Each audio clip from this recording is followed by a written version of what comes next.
Afternoon Karak with Aisha Al-Mazmi and Mikhail Atiyah. On Pulse 95. Hello and welcome back to the Afternoon Karak. Oh boy, it's a real shame the weekend is over. It's always a weird feeling to be back on the show, and it's like, did I get enough rest? Did I get to do enough? The answer is no.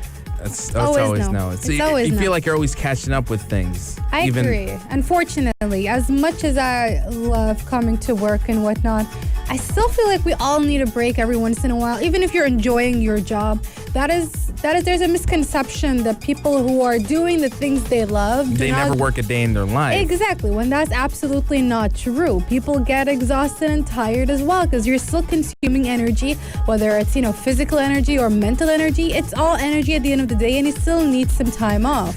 To me, that's a given. Well, hopefully throughout the week I'll be able to recoup my energy. Hopefully before Thursday, because by Thursday you're gonna. The week has ended. Yeah. Oh boy.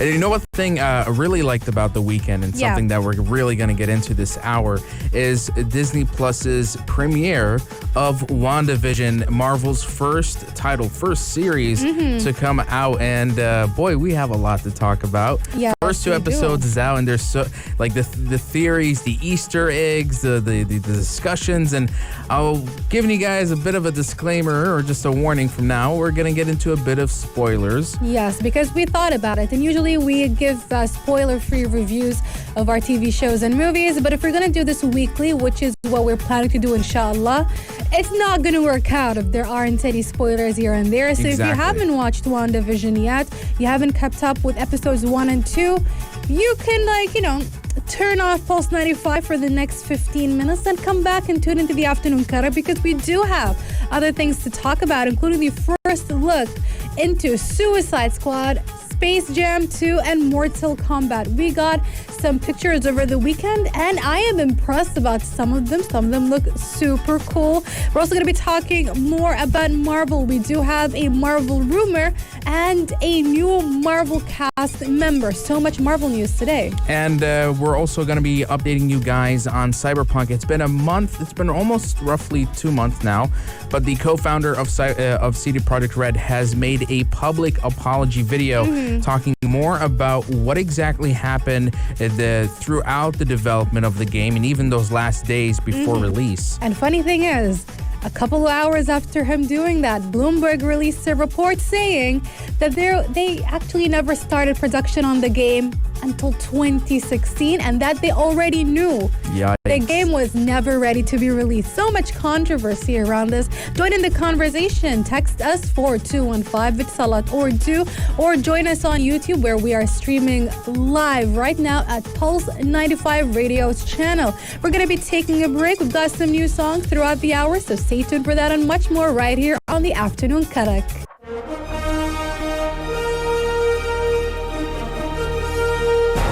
Is it an epic or epic failure? The Big Review. Movies, games, and TV in focus. Pulse 95. Starting from this week onwards, we're going to be reviewing WandaVision, inshallah, every week after watching it on the weekend, because yes, it comes out on Friday, 7 p.m. UAE time, if we're going to watch it through OSN streaming. Of course, there are some alternative things you can also be using. But honestly, I think OSN streaming was a good choice, at least for me. It was very accessible, and it was just easy to just click on the episode and watch one after the other. So for me, first of all, it felt incredibly weird watching them in a TV show. It just felt very uncanny. It's not your typical Marvel, yeah. Absolutely not. And perhaps that also plays into the show itself, because, of course, as was predicted when we watched the trailers of WandaVision, since the first teaser onwards, we all knew the show was not going to make any sense. Absolutely no sense. And again, before we start, warning, spoilers ahead. We're going to start giving away some spoilers, some parts of the plot. Nothing much happened plot-wise, but there are some small hints here and there that we're going to be talking about, especially one that was the obvious one that, of course, Wanda happens to be playing around with reality, at least, because one, the last time we saw Vision, he was getting destroyed by Thanos, and we did not see him in Endgame because he is technically the Soul Stone. And yes, they got everybody back, pre-snap, but he's Vision kind is the of only one that didn't return. exactly. He's technically not a person or creature. because he's powered by the Mind Stone, I think. Was it Mind Stone or Soul Stone? I think- a Mind Stone, yeah. The Soul Stone was the stone that, Black Widow died. That Red Skull Whisperer defended. Exactly. My bad. Got my stones wrong. So, it was, obviously, it had the whole 1940s-esque sort of TV Mid-century sitcom kind of. Exactly. It had that whole, I'd say, vibe and whatnot. And then parts of it, when they would just stare into the camera or stare at each other, it looks like something is wrong with reality. That part at the dinner when they're staring at each other, when the guy, his boss, starts choking. And his wife is like, stop it. Stop it. Stop it. And she looks at Wanda. Stop it. And it's like, wait, are the people in this world, are they actual human beings, or are they a fabric of her personal illusion? Or because at the end of episode 1, we get sort of indication that Wanda's being watched, or at least both of them are being watched through a screen. So is she in some sort of like simulation, or let's say in a room where it's kind of enhancing her abilities, where she's wrapping or warping reality, and they're sending in agents to come in and talk to her, or at least try to get some information from her? Because if you notice, there is a repetition of this weird sign that's not Hydra and it's not SHIELD either. So what is this insignia? Who are they? Who are these people too? All we know is that the logo looks like a sword, and I did look up the abbreviation for sword, and there is some interesting connotations that derives back to the comics, and I won't bring it up here, but there seems to be a new entity that was never introduced in the previous films playing a part here. And with Wanda's ability to change reality, my question is, how much of it is her personal control, and how much of it is it's an outside interference of some kind? Because we don't get much in the first 2 episodes, only small tidbits. Yeah. But we kind of know that Wanda is willingly able to play this part, and whenever there is a minor inconvenience, she forcibly changes reality back to how she wants to shape it. Oh yeah, in the last episode, when that creepy beekeeper appears, who was also wearing something that also had the insignia of the sword. Yeah. And when she just looked at it and she said no, and that also indicates that, is she kind of aware of what's happening in the real world? Or is she in denial? Exactly. Yeah, that's what it's giving off. Really don't know Wanda's ulterior motive here. How much of Vision is he self-aware? Because there are moments where he questions, like, why am I doing this job? What is it about our job that we're doing, And the whole, when is our anniversary? When did we get married? All these questions, where did we come from? Honestly, what I'm going to stick with for now, like my prediction of the story, because it also draws on a lot of inspiration from the House of M, where she basically has a mental breakdown. Yes, and she just alters all of reality. Or it could also be, just like I said, she is in a facility or somewhere that is kind of helping her or inducing her into this state, kind of encouraging her to alter reality. And I believe that perhaps Vision is not real at all, because of the part where the lady, his boss's wife, says stop it, and she looks at Wanda. She doesn't look at Vision. She tells Wanda, stop it. And it wasn't until Wanda tells Vision to go save him. She's ordering Vision as if he's controlling him.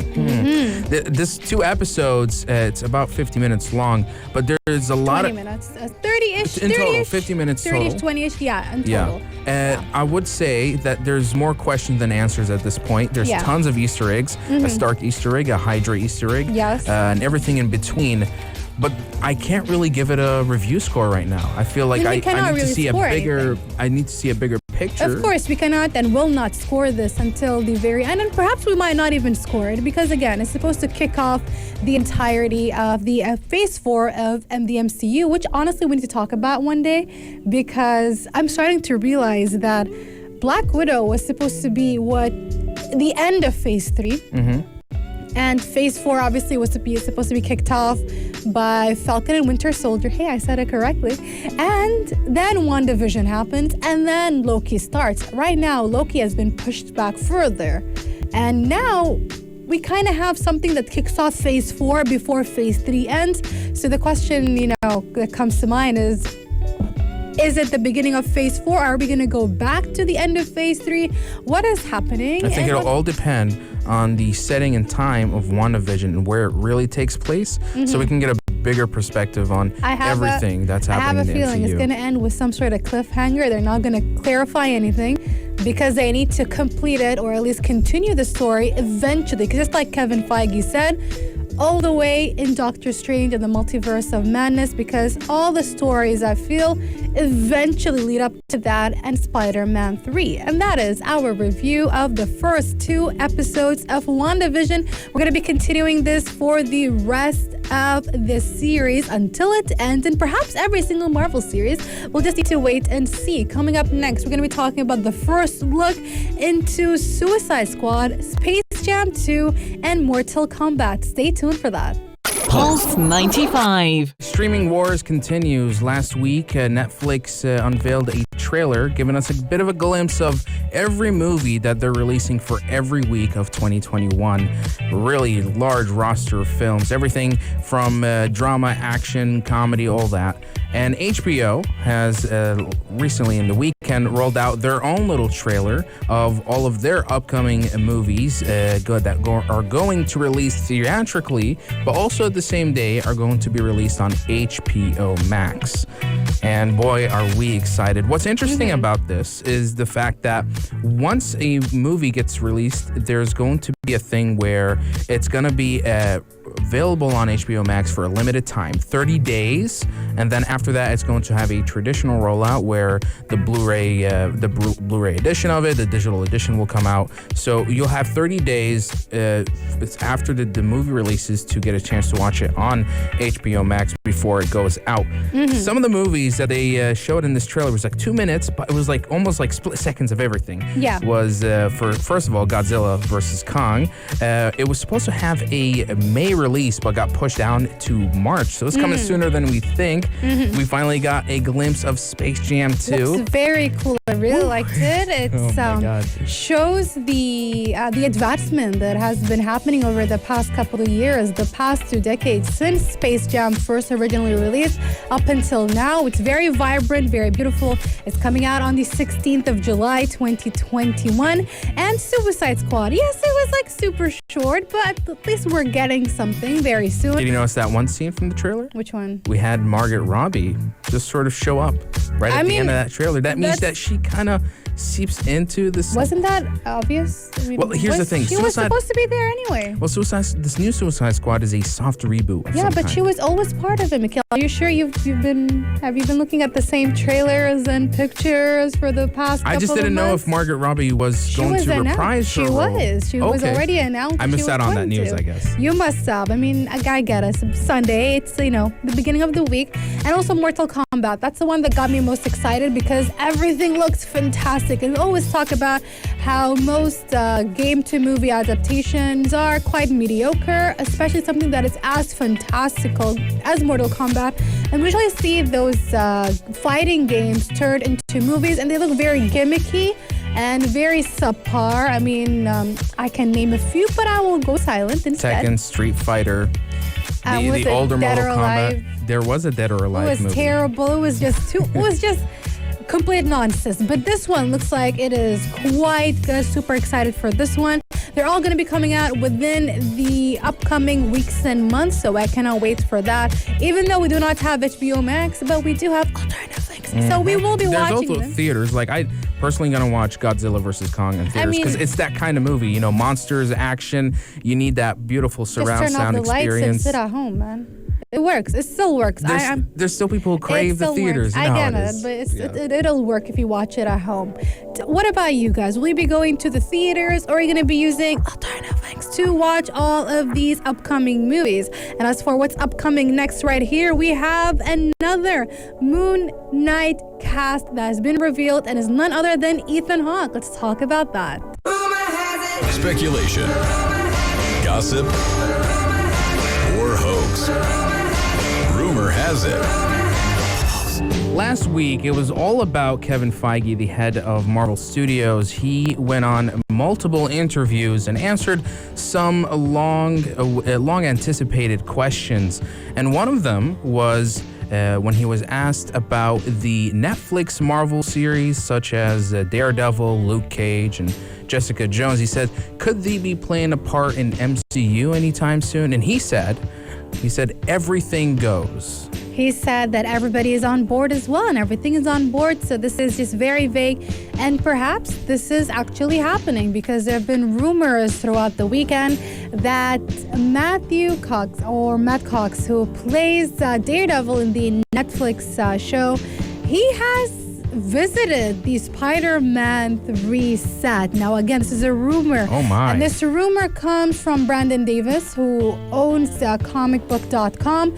And according to his source, now he revealed this in a podcast, and he says that this is the same source who told him that Owen Wilson is going to be in Loki. So according to him, it is a viable source that he has wrapped up filming as well. So the question is this really happening? I'm going to lose it. Do you believe in coincidences, or do you believe in things just somewhat aligning in the right places? But the fact that he visited this set is also a rumor in itself. Yeah. Like, there's also rumors of Tobey Maguire visiting the set. Yes, and Kevin Feige did say that some rumors that have already been announced in terms of Spider-Man 3 are true, but some are not. So which ones are true and which ones are not? I believe perhaps like Electro is correct. Maybe both Spider-Mans, or at least one Spider-Man is correct, because there was the whole thing with Andrew Garfield not wanting, it's a rumor again, not wanting to go back to the Spider-Man set because he believed that he was not treated really well back when he was filming The Amazing Spider-Man. So maybe that would cause him some sort of, anxiety or make him upset, or he doesn't feel like he wants to reprise this role since it has bad memories. So maybe this is where the rumors are untrue.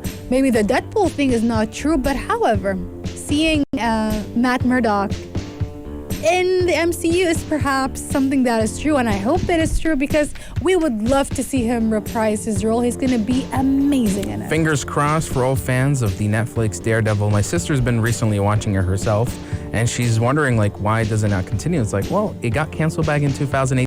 But who knows, if Charlie Cox Daredevil might return and become canonical to MCU, hopefully in the Spider-Man 3, because as we all know, guys, it's definitely going to be dabbling with some multiverse stuff, so it could be possible. That is also another theory, that there is a chance that, especially since Kevin Feige kind of hinted that even everything is kind of leading, or at least everything is should be derived from the title of Doctor Strange in the Multiverse of Madness, which means that it could also be that Charlie Cox's Matt Murdock appearing in the MCU could also be part of the multiverse thing, as in he's coming from the Netflix universe. Oh my. So excited for this. So many crazy things. But I hope he's part of the canonical MCU universe timeline, because I want to see a lot more of him just beyond, just a cameo or two. Still a rumor. Still a rumor. We always have to remind ourselves this. And hopefully, if we do get any confirmations, we'll update you right here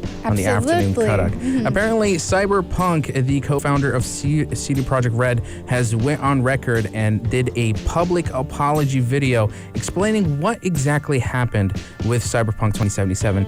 We'll let you guys know right here on the Afternoon Karak, so stay tuned. This is Pulse 95. It's really been a rough couple of weeks for CD Projekt Red, as they have been dealing with class action lawsuits. They've been dealing with bug fixes, empty promises, and just sort of damage control, because Cyberpunk 2077, as we all know, has had a disastrous launch. Refunds, 13 million copies sold, tons of lawsuits, and the discussion is still not over. However, in just sort of like a sudden appearance, the co-founder of CD Projekt Red, Marcin Iwinski, has offered a personal apology video where he owns up to the mistakes, and also offers a personal explanation about what happened during the days that led up to the game's release. He says, despite some good reviews on PC, the console version on Cyberpunk 2077 definitely did not meet quality standards, and we wanted to meet. And he says him and the entire leadership team are deeply sorry for this. And in this video, he says that I am publicly owning up to that. And please don't fault any of our team for what happened. They are incredibly talented and hardworking. It is myself and the board who make the final decisions for the game. However, the funny thing is, right after he released that video, Bloomberg released a report claiming so many things that is based on interviews from 20 people who are previous developers or used to work at CD Projekt Red. And one of the most, the biggest thing that took everybody by surprise was the fact that even though the game was announced in 2012 and a cinematic trailer came out in 2013, the game was not in development until 2016, which is a problem because obviously, first of all, they were kind of hinting the at whole it. 7-year development is not, It's been at least more or less 4 or 3 years, especially since if you take into consideration all the pushbacks and the delays, that is around 4 or 3 years. And it's around when the head of development was changed and there were so many changes in between.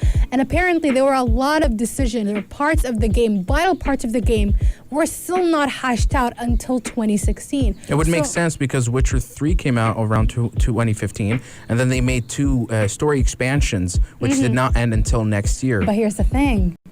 The entirety of the staff or developers on Cyberpunk 2077 were not the same as the ones in The Witcher 3. They did borrow some people from Witcher 3 in 2016, but the entirety of the staff is a whole complete different group and team of people. So it begs the question, what was going on between 2012 and 2016, especially since what was happening is that one of the biggest problems, according to the Bloomberg report, was that they were trying to staff up way too quickly and also not hiring enough people in the first place, and which is probably why they were taking people from the Witcher 3 team. And apparently even language barriers was an issue because some people were speaking English, others were talking in Polish. And again, the funny thing is, you know how they kind of gave us the idea of the game, but up until 2016, they were still trying to see if the game was going to be third person or first person. They haven't even really decided on that, and that was a big part of the game. And honestly, I think that's also what made me kind of pushed me back away from the game, because for a character, for something that is highly customizable, like that is one of the biggest things they were very proud of, that you can do all kinds of things with your character.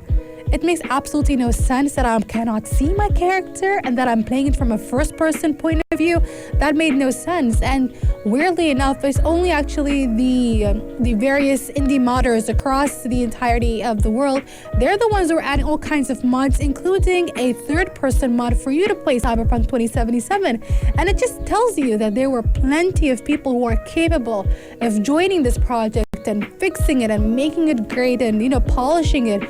Had they, one, been a bit more lenient, and 2, have been actually listening to the developers and gave enough time for the project. And of course, they had to rush it and get it out by 2020, because otherwise it would have been more than 8 years in development, when in reality it's been in 4 or 3 years in development. I can imagine there's investors that pressure the company and the board of directors to push out. You really think the investors? I think that's part of it. I think also because they lied to us about how long it took.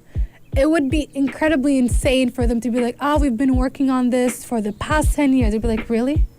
What have you been doing for the past 10 years? We get the game is massive. And again, I'm not a developer, so I might be wrong. And my understanding could be wrong. But 8 to 9 years should be enough, especially if the game is this massive. They should be able to hash it out and plan it, as long as it was planned properly. This is just terrible planning from whoever had the project back in 2012. And they just have been lying since, and just ruins the credibility of CD Projekt Red. Exactly. There's a lot of goodwill that they've lost, and they're trying to regain the trust of their fan. But I would say that there is merit to the co-founder owning up to it and admitting that there is mistakes. Usually companies companies usually dismiss when there's issues with their games. This happened in January. I understand. It's mid-January. I understand. But there's a lot to explain about the reason behind the game and the issues. Like, for people who are curious about why the PS4 version was not as good, it's because they were developing and improving the game's engine while they were working on the game itself. And they realized that the game was only only for PC at the time and thought, let's retrograde it back to last-gen consoles, but they realized there was even bigger issues as they're trying to tweak in all the. Honestly, this is just excuse after excuse because it's coming way too late after all these promises and all of this. This shouldn't have happened in the first place. I understand again, if they, like, let's say a couple of months ago, if he came out before the game's release and he said, can you wait for us a little bit longer? We're trying to figure this out. That would have been fine. Everybody would have accepted this. Instead of, remember the whole thing with the tweet when they tweeted, it's not going to be delayed. 2 days later, they released a whole, we all know the yellow message now, the yellow background with the Cyberpunk 2077 header. The update messages. Everybody, we're used to them by then. And they kind of like, they were playing around with people. Granted, it wasn't the, Twitter intern's fault or the social media intern's fault. But at the end of the day, it just tells you that he came way too late. These explanations mean nothing to everyone. He can go on and on and on and try to explain now. The deed has been done. He lost the faith of millions of players. You're right. Millions of fans. And again, the Bloomberg report came right after he said this. And it kind of retconned the things he said and it added to it and it gave more background and kind of revealed all the bad planning that's been happening for all these years. The apology video is available on YouTube if anybody's curious. There's also the roadmap for how they're going to be updating the game. There's going to be a couple of patches for this month and February, but throughout the entirety of the year, they're going to be fixing the game from scratch, as well as also working on the next-gen upgrade.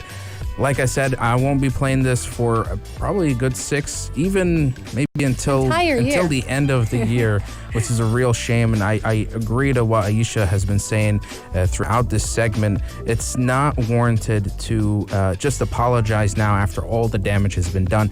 But there can be some redemption in fixing the game and making right on your promise for all of your consumers. Inshallah, they do this throughout the year. We're going to be taking a bit of a break, and coming up next, we're going to be talking about Liam Neeson. It seems like this could be his last year for his acting career. Maybe we'll see Taken 4. I'm not sure. But we'll see. Stay tuned. Pulse 95. Liam Neeson, actor, father, 68.5 years old.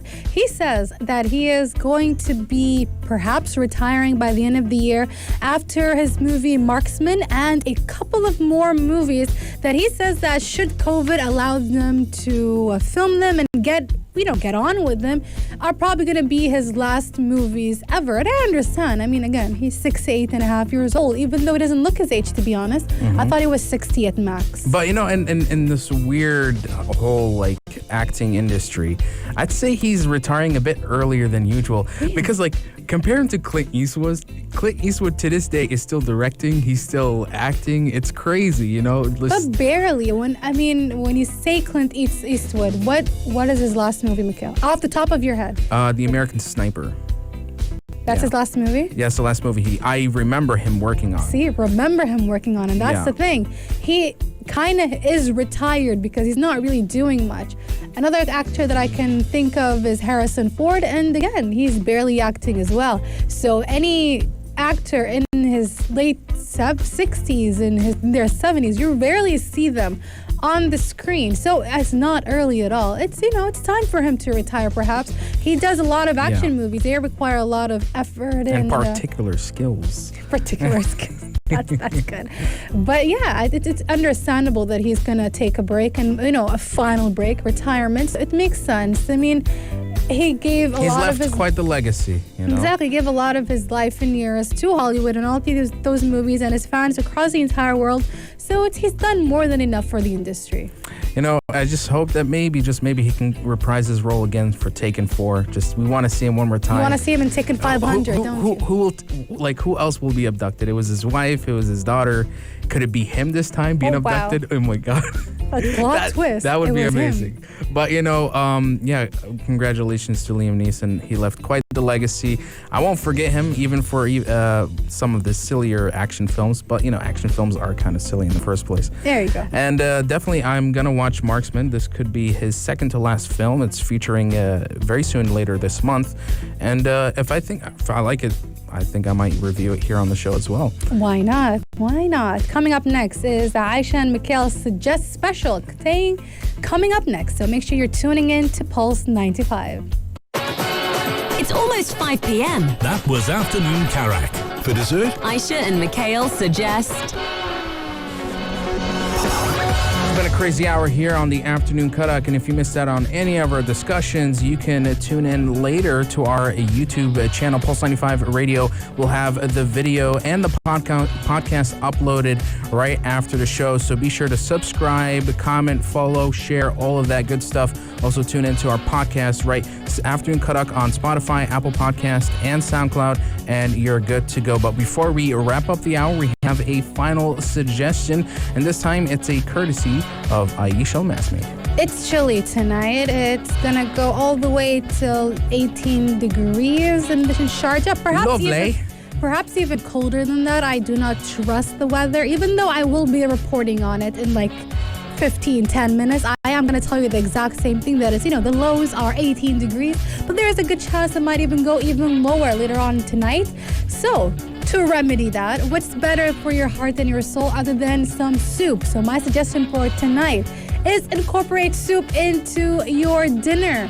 Why not? It's good, it's hearty. Make some chicken noodle soup, make some lentil soup, make some curry. Why not? Curry is like a heartier version of soup. You're gonna have it with your rice. I mean, there's so many ideas. You can just throw anything you want into your soup as well. So whatever you have in your fridge, just chuck it into your soup. So it's guys, a good excuse if you have any short of a pack sitting in the shelf and you haven't used them before they expire. Yeah, go ahead. Use those. And again, those are also an open canvas. Throw out whatever meats, whatever, proteins you have, whatever fruits. Just soup it up. Fruits, actually. You'd be putting fruits in. Why not? If you feel like you want to put a fruit in your soup, go ahead. I'm not going to stop you. Want to put some vegetables, do whatever you want. Go crazy with your soup. Warm up your appetite and your soul. Absolutely. And we're going to continue warming your soul and your heart with more fun and entertainment with the dynamic duo that are Anna Schofield and Big Cast of Yellow Home, keeping you entertained from 5 p.m. all the way till 8 p.m. only here on Pulse 95. if you liked this episode of Afternoon Karak, drop a like and subscribe. Pulse 95. Be sure to follow us on Instagram for all our daily updates and top stories.